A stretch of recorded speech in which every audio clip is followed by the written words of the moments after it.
Good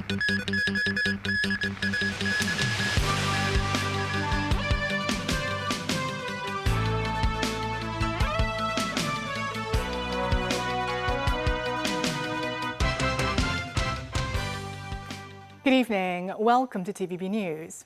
The Foreign Ministry in Beijing has confirmed US President Donald Trump will embark on a state visit to China from May the 13th to 15th for a highly anticipated summit with President Xi Jinping. This will be Trump's first trip to the country since 2017. The leaders of two of the world's largest economies are set to end talks with a sprawling agenda that spans trade, security, geopolitical tensions, and artificial intelligence. The White House announced Donald Trump will land in the Chinese capital Wednesday evening, meeting President Xi the next morning, followed by a tour at the Temple of Heaven. Trump will also attend a state banquet and have a bilateral tea and working lunch with Xi before departing on Friday. A spokesman for the Ministry of Foreign Affairs reiterates that head of state diplomacy plays an irreplaceable role in providing strategic guidance for the Sino-US relationship and expects Trump's visit to expand bilateral cooperation and bridge differences. China stands ready to work with the U.S. to expand cooperation and manage differences in the spirit of equality, respect, and mutual benefit, and provide more stability and certainty for a transforming and volatile world. The two leaders last met face-to-face at the Busan summit on APEC sidelines in October 2025, during which they agreed to a one-year trade war truce that saw a temporary reduction in tariffs. According to American officials, the pair's upcoming conversations would touch upon the possible extension of the truce that allows the flow of rare earth minerals into the United States. Plans for a new Board of Trade and Board of Investment are also on the agenda, while China is expected to announce purchases of U.S. products related to Boeing jets, agriculture, and energy. I think both leaders are very committed to trying to prevent a breakdown in the truce that the two leaders have set. They want to avoid escalation and a return to sort of tit-for-tat measures and countermeasures against each other that are mutually harmful. They each, for their own reasons, want to buy time to build insulation against each other. And that's, I think, going to be the undercurrent of the meeting between the two leaders. Leading up to the summit, Vice Premier He Lifeng is traveling to South Korea with a high-level delegation for a new round of economic and trade consultations with U.S. counterparts on Tuesday and Wednesday. Beyond trade negotiations, the Trump-Xi meeting will veer into geopolitical tensions of mutual concern, such as the Taiwan question. There is also mounting pressure for Trump to draw a line under his war with Iran, with regional stability and global economy hanging in the balance. The Republican president is expected to resume previous discussions with Xi about scaling back Beijing's support for Tehran, including buying Iranian crude oil and providing dual-use components and potential arms exports. Additionally, some Trump aides are expressing concern over advanced AI models being developed by China, claiming a channel of communication is needed to avoid conflicts arising from their use. Analysts say Washington is eyeing talks on nuclear arms control, although officials in Beijing remain reluctant to discuss their arsenal or anything along those lines at present. The government is consulting the public on the number of licenses for ride-hailing services this week. It is considering issuing at least 10,000 licenses in the initial phase, with a likely cap of 15,000. Samantha Lee reports. Following the enactment of the primary legislation for ride-hailing platforms last year, the Transport and Logistics Bureau is submitting a document to the Legislative Council regarding the licensing scale. The government will start with at least 10,000 licenses during the initial phase of regulating ride-hailing platforms. The number may be capped at 15,000. So what do residents think? This man argued that the government should not have too much control, noting that ride-hailing services are an inevitable global trend. Meanwhile, this woman expressed concern that capping the number of licenses could negatively impact commuters who might not be able to secure a ride during busy holiday periods. The Legislative Council passed a primary framework last October, under which separate licenses are required for platforms, drivers, and vehicles. Platforms holding ride-hailing service licenses must be registered in Hong Kong and conduct due diligence on their drivers and vehicles. Drivers must be at least 21 years old with no serious traffic convictions in the past 5 years, while vehicles should be less than 12 years old and undergo annual inspections and carry third-party insurance. To many taxi drivers, the quota for licenses may directly affect their livelihoods. 而家的士而家有5大車隊都網約啦。 Kwan Singh, permanent president of the Taxi Dealers and Owners Association, pointed out that 5 major taxi fleets already offer e-hailing, but face high operational costs, including new cars under 3 years old, inspection twice a year, and expensive insurance. He urged the government to level the playing field to ensure cab and ride-hailing drivers are treated identically. The panel on transport has scheduled a meeting this Tuesday, when the licensing issue will be put on the table. Samantha Lee, TVB News. Restaurants can begin applying for dog-friendly permits starting next Monday as part of the government's measure to loosen restrictions on canines in eateries. This as the Food and Environmental Hygiene Department stressed restaurant owners must report cases of dogs injuring patrons to the police, with establishment's license holder required to alert authorities within 2 working days. Timothy Lee reports. Dog owners and their beloved pets can begin dining at Hong Kong's restaurants as early as this July. The Food and Environmental Hygiene Department earlier introduced the new dog-friendly application arrangements in a briefing session, with some 100 representatives from the catering sector in attendance. The FHD noted after the measure comes into force in July, an adaptation period lasting for 1 month will be granted. Restaurants that acquire the dog-friendly permit can choose which days or designated periods to allow the canines to enter their establishments. The restaurants must also display a sign on the front door indicating that food items must not be heated on their dining tables. Addressing possible cases of canines injuring patrons inside the restaurants, owners are required to alert the police, with the establishment's licensed owners mandated to send a report to the FHD within a period of 2 working days. This, as FHD Director Man Kit stressed, restaurants are responsible for cleaning up any urine or feces left behind by the animals on their premises, but emphasized there should be healthy communication between restaurant owners and patrons on the issue.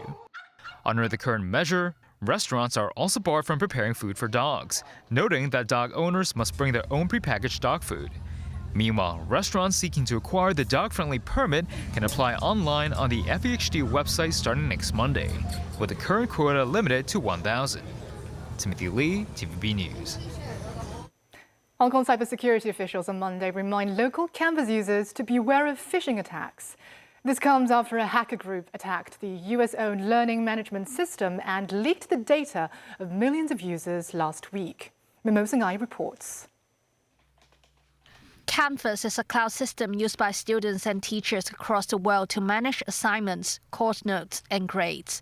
The breach is estimated to have affected about 9,000 global education institutions, including 5 in Hong Kong. The hacker group Shiny Hunters claimed responsibility for the data breach after the incident and set a negotiation deadline of May 12 for Instructure, the parent company of Canvas. The group threatened to leak the stolen data if Instructure ignored the deadline. While reports say Canvas had resumed service, the Hong Kong Computer Emergency Response Team Coordination Center said affected institutions and individuals should remain cautious. The center said hackers may attack Canvas users with phishing links. We actually don't know what the hacker has already obtained in terms of what they can do with the system. I think the special concern is on anything that you received, whether it's an email, a text message, whatsoever, you have to pay extra attention, especially if it contains any link. You need to double check the code behind that link, whether it is really directing to the system or not. The center added the Canvas hacking could serve as a reminder for companies and institutions that risks come when you depend on third-party cloud services. Mums 9, TVB News. The government is proposing legislative amendments that would require operators of claw and pinball machines to obtain licenses. This as the Home and Youth Affairs Bureau recommends regulating amusement devices with prizes that involve gambling risks or the potential for addiction. Under the proposal, operators are required to apply for a license and display notices in a prominent position at the entrance of the premises clearly. They may also be mandated to show warnings on risks of addiction on the machines. Meanwhile, the Bureau also proposes bringing internet cafes under the licensing regime instead of just following a code of practice. One suggestion is to restrict internet cafes to operate only as an adult premises or as a child premises. Another approach is to allow them to run only if they meet the stringent standards set by the government.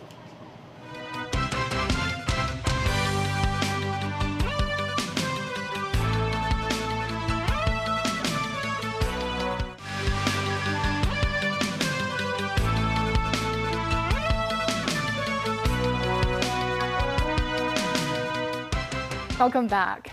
Passengers evacuating the Hantavirus-hit cruise ship begins flying home Sunday after the vessel anchored in the Canary Islands. One disembarked passenger tests positive, while another is developing symptoms. The World Health Organization is asking passengers to quarantine for 42 days when they return home. Gloria Feng has more. For the first time in more than a week, passengers of luxury cruiser MV Hondias disembark as the ship docks at Tenerife in Spain's Canary Islands. Identified cases of hantavirus that killed 3 and infected 5 others left the cruise in limbo off the coast of Cape Verde, as Spanish authorities and the World Health Organization determined the course of action for disembarking passengers. Authorities have finished the first day of evacuations, a coordinated international effort which saw more than half of the 147 passengers and crew heading home, says Spanish Health Minister Monica Garcia. We have finished the first day of the evacuation of the Endus. The operation has gone well, and according to the plan, we have disembarked 94 people of 19 nationalities, 7 flights with 8 nationalities and 1 with 11 nationalities, the flight of Netherlands, and one of the French citizens has had mild symptoms during the flight, and the French authorities will proceed to implement their control and their protocol. While the WHO's Director General Tedros Ghebreyesus reiterates the risk of an outbreak is low, workers at the port of Granadilla were in full protective gear as they assisted the evacuation. Authorities say all passengers will be checked for symptoms and are forbidden to have any contact with local population. Our advice is clear. Starting from May 10, 42 days with active follow-up, 42 days of quarantine. But it could be in a facility or at home. Of course, countries, we advise them, but at the end of the day, we don't impose. Countries follow their national guidelines, and based on the risk assessment, they can implement. But our guidance is very clear, and it has already been released. Buses were seen carrying evacuees to a hospital in Birkenhead, England. The UK Health Security Agency says 22 British nationals will be held in quarantine at the hospital for a minimum of 72 hours, after which they will be asked to self-isolate at home for a further 72 days. On Saturday, a team of 6 paratroopers and 2 medical clinicians from the British Royal Air Force parachuted onto the remote South Atlantic territory of Tristan da Cunha to bring medication and equipment to a resident who was a passenger on the MV Hondias and disembarked a month ago.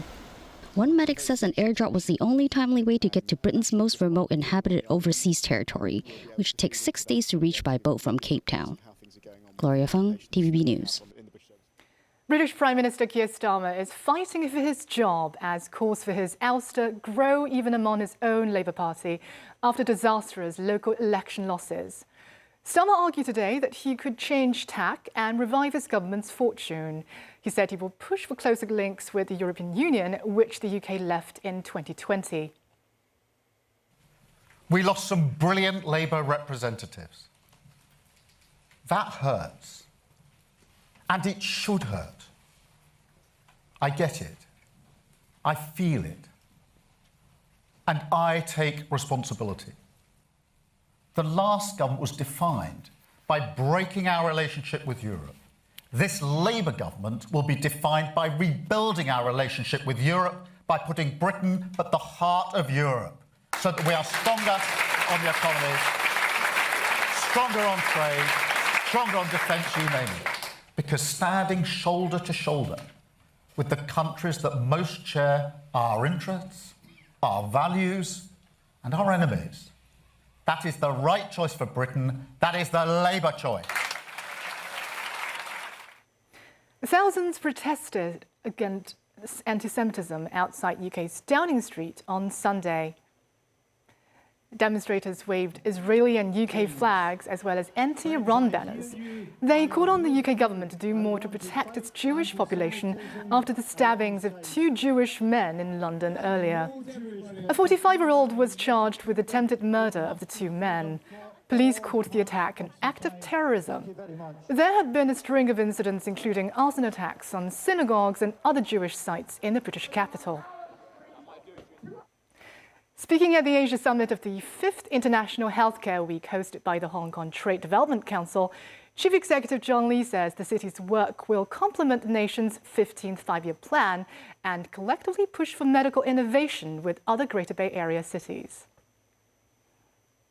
This year is transformative for our regulatory landscape. In March, we began the phased implementation of primary evaluation for new drugs registration. That marks a milestone in our transition to a fully independent drug evaluation framework. We aim for full implementation by 2030. I'm also pleased to announce that the Hong Kong Centre for Medical Products Regulation will be established by year's end. That will put Hong Kong on the map as a trusted hub for regulatory excellence. The summit brings together more than 90 medical sector officials and experts from across 15 countries and regions. Among the primary topics discussed at the event was the integration of AI in the development of the medical sector in Asia. That's the news. Thank you for watching.